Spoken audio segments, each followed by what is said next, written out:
In the name of Allah Almighty, who is the most forgiving and is the most beneficent, I hope आप सब ठीक हैं। तो आज के इस डॉन के आर्टिकल में हम डिफ़ाइन करेंगे वर्ड्स बीट्रे अस, जो कि हुमा यूसुफ ने लिखा है और ये कल की डेट में शाया हुआ आर्टिकल है। तो आज थोड़ा सा मैंने मेथड चेंज किया है। अब हर डॉन के आर्टिकल में क्या होता है कि बहुत सारी लाइंस सेम होती हैं, सिमिलर होती हैं, बहुत सिंपल होती हैं डिफ़ाइन करने के लिए। तो आज के इस आर्टिकल में मैंने पूरे वर्ड्स को अंडरलाइन भी किया है। वैसे तो मैं डिफ़ाइन भी करता हूँ वर्ड्स को, तो अंडरलाइन वर्ड सारे मैं डिफ़ाइन करूँगा। उसके बाद जो डिफ़िकल्ट सेंटेंसेस हैं उनकी मैं मीनिंग निकालूंगा, बाकी पढ़ूंगा सारा मैं, क्योंकि प्रोनाउंसिएशन अगर किसी की वजह किसी के लिए इशू है तो वो इस आर्टिकल की रीडिंग सुन के भी प्रोनाउंसिएशन को इम्प्रूव कर सकता है। आई होप कि मेरे वीडियोस आपके लिए बहुत हेल्पफुल साबित हो रहे हैं। हुमा यूसुफ बहुत ज़बरदस्त राइटर हैं। वो बहुत सारे पॉलिटिकल इश्यूज़ पे भी लिखती हैं और बहुत सारे सोशल और मोरल इश्यूज़ पे भी लिखती हैं। आज के इस आर्टिकल में उन्होंने जो टॉपिक चूज़ किया है वो है वर्ड्स बीट्रे अस, कि अल्फाज हमें धोखा देते हैं। अब कैसे अल्फाज धोखा देते हैं, इस आर्टिकल का जो थीम है वो एक ग्लोबल थीम है और पर्टिकुलरली जो हमारी पॉलिसी मेकिंग प्रोसेस है और जो हमारी सोसाइटी है उस पर क्या असर पड़ता है, ख़ास करके जब वर्ड्स को मिसयूज़ किया जाता है लीडर्स की तरफ से। तो डेफिनेटली इस आर्टिकल में इमरान खान का मोस्ट फेमस सेंटेंस भी है, जो कुछ दिन पहले उन्होंने कहा था कि यू कैन नॉट ब्लैकमेल मी, तो उसका भी हवाला दिया गया। तो आप ध्यान से सुनिएगा और इस कॉन्सेप्ट को समझिएगा कि असल में वर्ड्स का इस्तेमाल कितना ख़तरनाक है और वर्ड्स का असर हमारी ज़िंदगी पे या पॉलिसी मेकिंग पे क्या होता है। तो ओपनिंग पढ़ते हैं। वो कहती हैं, what's in a word everything. Word में है क्या, सब चीज़। In a week when minors have been brutally executed, the US capital mobbed, and tens of thousands have been succumbed to COVID-19. It seems strange to suggest that language matters. अब जबकि miners को बड़ी बेदर्दी से मारा गया और जो US कैपिटल बिल्डिंग है उसमें जो मुजाहिरीन घुस आए, मोब हम कहते हैं जो फसाद करें लोग, एक मजमा हो लोगों का जो फसाद करे, वो घुस आए और बहुत सारे लोग, हज़ारों लोग कोविड-19 में मारे गए। अब यहाँ पे कहना कि लैंग्वेज मैटर करती है बहुत ही अजीब बात है, लेकिन हमें इस बात को समझना पड़ेगा। But how we speak defines how we act. लेकिन जब जैसे हम बात करते हैं वैसे ही हमारी एक्शंस होते हैं। इसका मतलब ये है on personal, political and policy levels, हमारी पर्सनल ज़िंदगी में, सियासी ज़िंदगी में, और जो पॉलिसी मेकिंग लेवल है उस पर भी ये बातें मुतासर होती हैं। Recognising this is the first step towards meaningful progress, even justice. इस बात को हमें तस्लीम करना है, या तस्लीम करते हुए इस बात को हम समझ रहे हैं कि ये तरक्की की तरफ पहली राह है, या फिर इंसाफ कायम करने के लिए कि लैंग्वेज का इस्तेमाल सही होना चाहिए। This idea is not new. George Orwell stated it most eloquently in his 1946 essay politics in English language.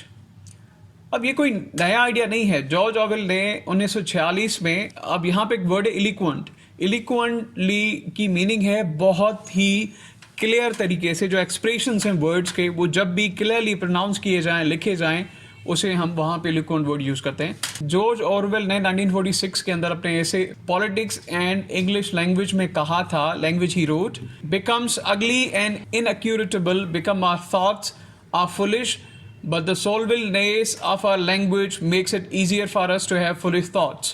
If thoughts corrupts language, language can also corrupt thought. Concluding that political chaos is connected with the decay of language.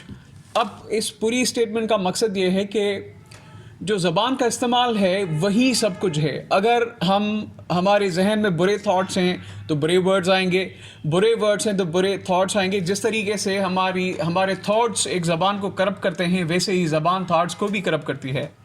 तो जो political chaos है दुनिया के अंदर, लोगों में एक uncertainty है पॉलिटिकल लीडर्स के स्टेटमेंट से, या फिर दुनिया के अंदर जो अनसर्टेनिटी है वो लैंग्वेज के मिसयूज़ की वजह से बहुत ज़्यादा है। This conclusion was evident in the semantic soup that Americans found themselves in on Wednesday. अब इसी तरीके से यही एक इवेंट है। सेमेंटिक सॉप की यहाँ पे मीनिंग है एक मिक्सचर ऑफ वर्ड्स, मतलब एक जगह बहुत सारे वर्ड्स हैं लेकिन एक चीज़ को डिफाइन करने के लिए अलग अलग वर्ड्स हैं, अलग अलग किस्म के, अलग अलग मीनिंग के, उसे हम सेमेंटिक सोप कहेंगे। जिस तरीके से एक आदमी को कोई पीसफुल कहता है, उसी को कोई टेररिस्ट कहता है, उसी को कोई प्रोटेस्टर कहता है, तो इस तरीके से हम इस बात को समझेंगे। अब वेडनेसडे पे हमने देखा कि इस तरह का एक एविडेंट था। were those storming the Capitol vandals, rioters, seditionists, insurrectionists. जिन लोगों ने हमला किया कैपिटल बिल्डिंग में, क्या वो मतलब तबाही फैलाने वाले थे? वेंडल्स हम कहते हैं जो तबाही फैलाएं, रियोटर्स जो फसाद करें, और सेडिशनिस्ट जो लोगों को उकसाएं कि वो वायलेंस करें, और इंसरेक्शनिस्ट की मीनिंग है जो रिवाइवल पसंद हो, या फिर मतलब अपना जो रोब है वो ताकत के जोर पे करना चाहें. Was their act a coup or is their emblazoned clothing suggested the start of civil war? क्या वो एक गवर्नमेंट पे कब्जा करने की एक साजिश थी, एक एक्ट था, एक एक्शन था, या फिर वो एक सिविल वॉर स्टार्ट करने के लिए एक वार्निंग थी, या फिर एक स्टेप था? एम्ब्लेजेंड हम कहते हैं, एम्ब्लेजेंड क्लॉथिंग सजेस्टेड है, मतलब उनकी जो क्लॉथिंग थी वहाँ पे रेसिज्म बहुत ही नुमाया था, तो वो लोगों को उकसा रहे थे towards a new civil war. US president elect Joe Biden strongly denounced the notion that the mob was protesting. Don't dare call them protesters. They were a riotous mob, insurrectionists, domestic terrorists. It's that simple. अब जो US के नए president हैं जो अभी oath लेने वाले हैं, उन्होंने उस इवेंट को एक प्रोटेस्ट कहने से इनकार कर दिया और कहा कि ये बहुत बड़ी सिंपल बात है कि वो प्रोटेस्टर्स नहीं थे, वो एक मॉब था और वो दंगा फसाद करने वाले थे, और वो जमहूरी टेररिस्ट थे. मतलब जो जमहूरियत के खिलाफ आए उन्हें जमहूरी टेररिस्ट आज की लैंग्वेज में कहा जा रहा है अमेरिका के अंदर. इट्स दैट सिंपल, ये बहुत ही आसान है. That Biden flitted between terms to describe the mob emphasizes that nothing about the event was simple, but his statement recognized that the words mattered, not least because it directly influenced the way in which law enforcement responded to the incident. अब यहाँ पे बहुत ही clearly, मतलब बहुत clearly, suddenly जो Biden ने कहा कि ये जो सारा इवेंट है इसको हम मानते ही नहीं कि ये प्रोटेस्टर्स थे, क्योंकि उन्होंने दंगे किए, और जिस तरीके से लॉ इन्फोर्समेंट डिपार्टमेंट्स ने, इंस्टीट्यूशंस ने उनको डील किया वो भी हमने देखा. क्योंकि पुलिस, हम देख रहे थे जब यूएस कैपिटल बिल्डिंग में दाखिल हुई तो पुलिस ने उनको नहीं रोका और वो तोड़ फोड़ करते रहे. Label it right and you can जज इट. अब एक सिंपल सा फॉर्मूला है किसी भी चीज़ को समझने के लिए कि हर चीज़ को करेक्टली आप लेबल करें, करेक्टली एक नाम दें, ठीक है, उसमें आपकी डिज़ायर्स अपनी नहीं होनी चाहिए, कोई भी नेगेटिविटी नहीं होनी चाहिए, फिर आप उस बात को जज करें.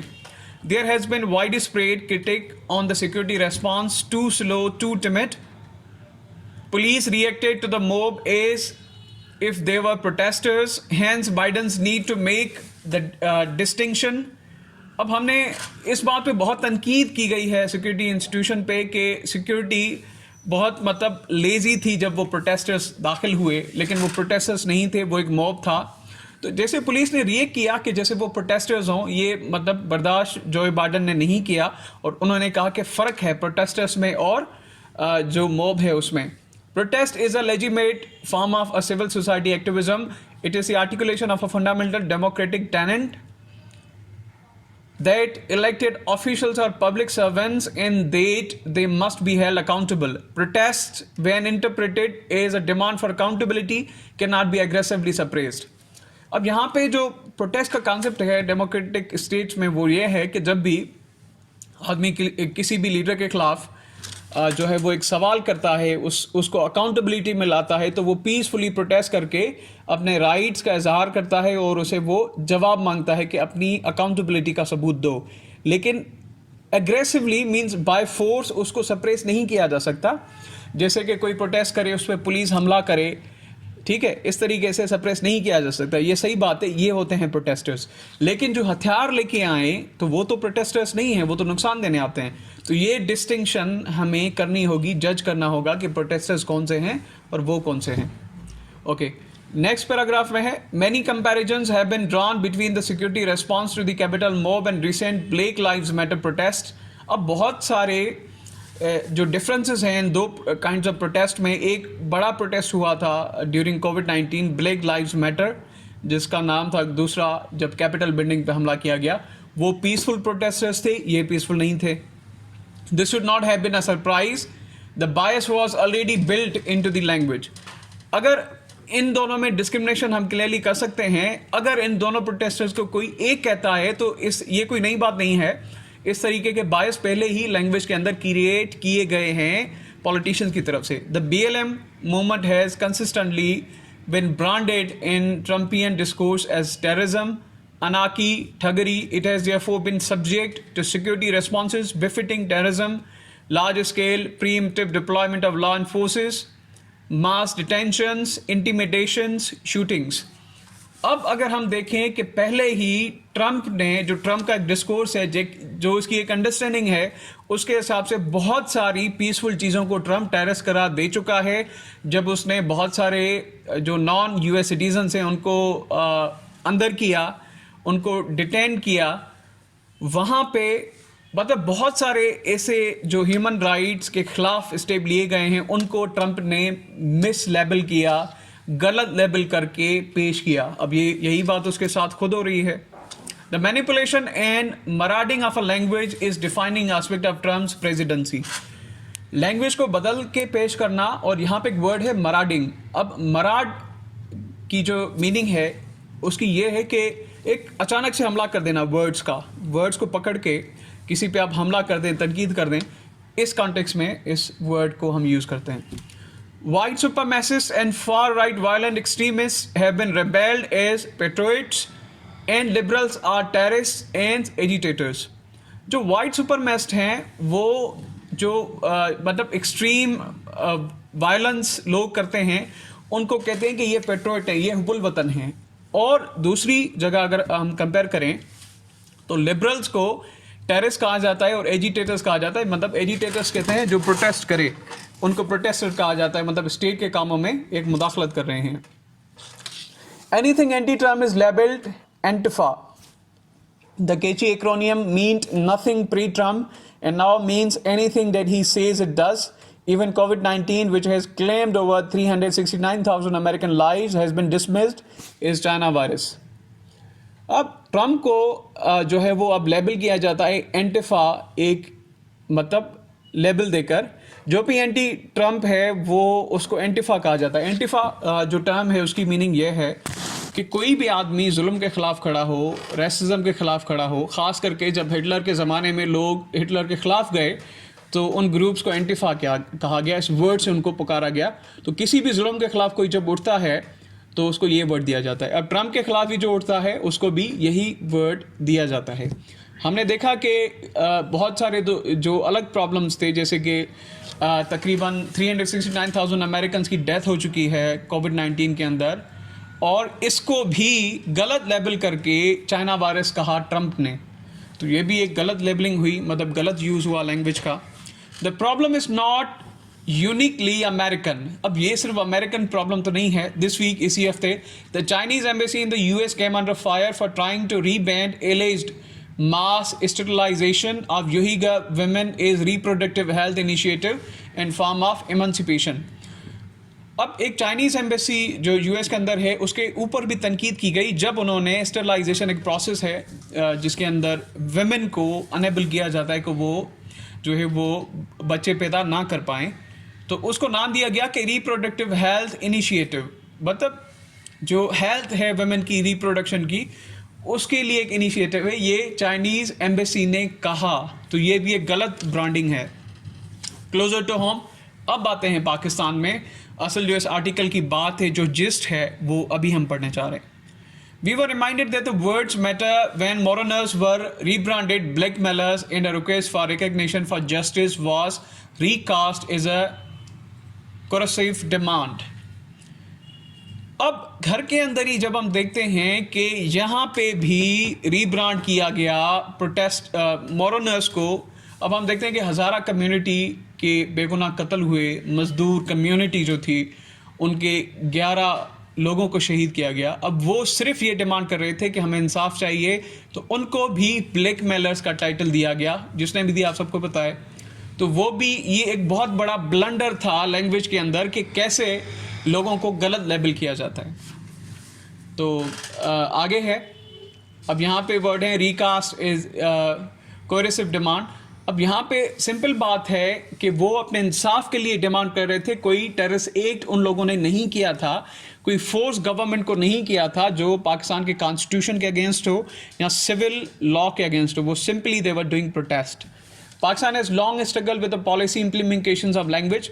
पाकिस्तान के अंदर तो एक बहुत बड़ी जदोजहद है कि लैंग्वेज यूज़ के अंदर, मतलब पॉलिसी मेकिंग के अंदर कैसे लैंग्वेज इफेक्ट होती है।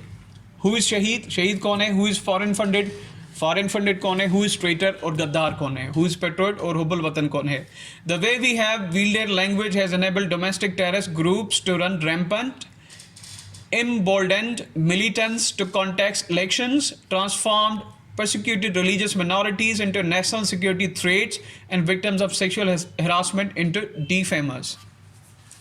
अब बहुत सारी चीज़ें हैं पाकिस्तान के अंदर, पाकिस्तानी सोसाइटी के अंदर गलत लेबलिंग जिनकी की जाती है। जैसे कि अब इन्हीं बातों में हम कंफ्यूज हैं कि शहीद कौन है, फॉरेन फंडेड कौन है, ट्रेटर कौन है। तो गलत जो डेफिनेशन यहाँ पे गलत लोगों को दी जाती हैं, उसके नतीजे में क्या होता है कि टेररिस्ट जो हैं या फिर मिलिटेंट पार्टीज़ के जो लोग हैं वो ओपनली इलेक्शन कॉन्टेस्ट करते हैं। वो अपने आप को जो है वो मुजाहिद कहते हैं और इस तरीके की लेबलिंग लगा के वो इलेक्शंस भी कॉन्टेस्ट करते हैं। वो जीते या नहीं जीते वो अलग बात है, लेकिन they use such type of things. उसके बाद है कि जो सेक्सुअल हरासमेंट है, अगर किसी औरत ने, किसी लड़की ने कंप्लेन कर दी किसी की कि कोई सेक्सुअल हरासमेंट का केस है किसी पे, तो उसे क्या कहा जाता है कि ये असल में डिफेम करना चाह रही है हमें। तो उस केस को सुनने के बजाय ये व्यू क्रिएट किया जाता है कि a girl tries to defame somebody. तो ये ऐसा यूज़ नहीं होना चाहिए लैंग्वेज का। Language matters more now that we are all living in a virtual world. अब इस दौर में, जिस ज़माने में हम रहते हैं, ये एक वर्चुअल वर्ल्ड है, यहाँ पे टेक्नोलॉजी है, तो यहाँ पे लैंग्वेज बहुत मैटर करती है। For many the search term or hashtag they use will define what misinformation they are exposed to. Simply जो सर्च टर्म कोई भी बंदा इस्तेमाल करता है या किसी भी हैशटैग को फॉलो करता है, उसको यूज़ करता है, तो उसकी जो अंडरस्टैंडिंग टुवर्ड सोसाइटी है वो हमें पता लग जाती है। और use of language is how algorithms recognise us, our biases, our inclinations that either perpetuate or sell us things to entrench them. अब सिंपल बड़ी बात है, इन्हीं वर्ड्स और इन्हीं टर्म्स की वजह से हमारी इंक्लाइनेशंस, हमारी हॉबीज़, हमारी आदतें, हमारे बायसेस भी क्लियर हैं और मतलब टेक्नोलॉजी इन सब बातों को जानती है और हमारी यूज़ ऑफ मीडिया के थ्रू वो हमें प्रोडक्ट भी सेल करते हैं। The poor and inaccurate use of language has long been linked to the spread of conspiracy theories. अब जो एक मतलब पुअर यूज़ ऑफ लैंग्वेज है, जो मिसअंडरस्टैंडिंग क्रिएट करे, जो सेंस को सही क्लियर ना कर सके, उसको लिंक किया जाता है कि कंस्पायरेसीज थ्योरीज जो किसी के खिलाफ बनती हैं उसको स्प्रेड करने का एक टूल है। But it is now time to focus on how language influences state policy and its implementation. ये की लाइन है इस आर्टिकल के अंदर जो हुमा यूसुफ कहना चाहती हैं। वो यहाँ पे कहती हैं कि अब लैंग्वेज इन बातों के अलावा जो स्टेट की पॉलिसी मेकिंग इम्प्लीमेंटेशन है, पॉलिसी मेकिंग प्रोसेस है, उस पर सबसे ज़्यादा इम्प्लीमेंटेशन करती है। अगर किसी बड़े लीडर ने कोई ऐसा बयान दे दिया जो सूटेबल नहीं है, तो पॉलिसी मेकिंग के अंदर वो इन्फ्लुएंस करेगा। तो हमें बहुत होशियार होना चाहिए जब हम लैंग्वेज को यूज़ करें। In this context accurate language is essential for accountability. और इसी कॉन्टेक्स्ट में जो है एहतसाब के लिए हमें सही ज़बान का इस्तेमाल करना पड़ेगा। Label it right and you can जज इट। और उसके बाद इस चीज़ को लेबल भी हमें सही करना होगा जिस तरीके से हम इसको सही जज कर सकें। ठीक है, ये मोस्ट इम्पॉर्टेंट स्टेटमेंट है 3 लाइंस में, पूरे आर्टिकल का ये रिव्यू देता है हमें। और लास्ट अब पैराग्राफ है, according to the global protest tracker there were more protest under way before pandemic. Global protest tracker के रेफरेंस से उसके मुताबिक बहुत सारे प्रोटेस्ट चले थे पेंडेमिक से पहले, that any time since the fall of Berlin wall. मतलब पेंडेमिक से पहले इतने प्रोटेस्ट चले थे कि फॉल ऑफ बर्लिन वॉल के बाद से मतलब उतने कभी चले ही नहीं, या उससे लेकर जो भी प्रोटेस्ट हैं वो इक्वल थे। But we are not capturing the extent of global discontent. लेकिन हम जो है वो ग्लोबल कॉन्टेक्स्ट को प्रोटेस्ट के अंदर नहीं देख रहे। As many protesters are label terrorist and traitors. जैसे कि बहुत सारे प्रोटेस्टर्स को लेबल किया जाता है वो दहशतगर्द हैं और वो गद्दार हैं। देयर ग्रीवेंसेस सप्रेस्ड, उनके जो दुख हैं, उनके दर्द हैं, उनकी जो कंप्लेंट्स हैं, उनको बाय फोर्स सप्रेस किया जाता है, दबाया जाता है और क्रिमिनलाइज या फिर उनको क्रिमिनलाइज किया जाता है कि ये सही नहीं कर रहे। Trying to mask endemic political and socio economic failings through design and verbiage may work in the short term. अब किसी भी ऐसे प्रोटेस्ट को, किसी भी ऐसी तहरीक को दबाना और अपनी जो फेलियर्स हैं गवर्नमेंट की, जो लोग पावर में बैठे हुए हैं उनकी स्टेटमेंट्स दे देना, उनको मिसलीड करना, जो यूज़ है वर्ब्स का, गलत वर्ड्स का, तो ये शॉर्ट टर्म है। लॉन्ग टर्म तक ये बात काम नहीं करेगी। But the demand for accuracy, transparency and accountability is mounting. लेकिन एक्यूरेसी के लिए डिमांड और जो ट्रांसपेरेंसी आप समझते हैं, जो क्लियर करेक्टर होता है पॉलिसी मेकिंग का, पॉलिसीज़ का, वो अकाउंटेबिलिटी, एहतसाब के लिए लोग और डिमांड कर रहे हैं और आगे जा रहे हैं। एंड एज ऑरवेल सेड, और जैसे कि ऑरवेल ने कहा, if our language is accurate we can think more clearly. अगर हमारी लैंग्वेज क्लियर होगी तो हम बहुत अच्छे तरीके से सोच सकते हैं। And to think clearly is necessary first step towards political regeneration. और अगर हमारी थॉट क्लियर होगी तो फिर हम अपनी जो सियासी बनावट है उसको हम बेहतर बना सकते हैं। मतलब पर्टिकुलरली पूरी पॉलिटिक्स को बेहतरीन तरीके से शेप कर सकते हैं। आई होप कि ये आर्टिकल आपको बहुत ज़बरदस्त तरीके से समझ में आ गया होगा। एक एक वर्ड को मैंने डिफ़ाइन किया और जो भी टर्म्स थे, जो भी मेजर यहाँ पे लाइन्स थी, वो मैंने आपको बताई। तो आप इस पूरी आर्टिकल को देखें। फिर भी अगर आपको कोई भी वर्ड समझ में नहीं आया है तो आप मुझसे पूछ सकते हैं। I will redefine it and I hope that you are loving my videos. Thank you so much.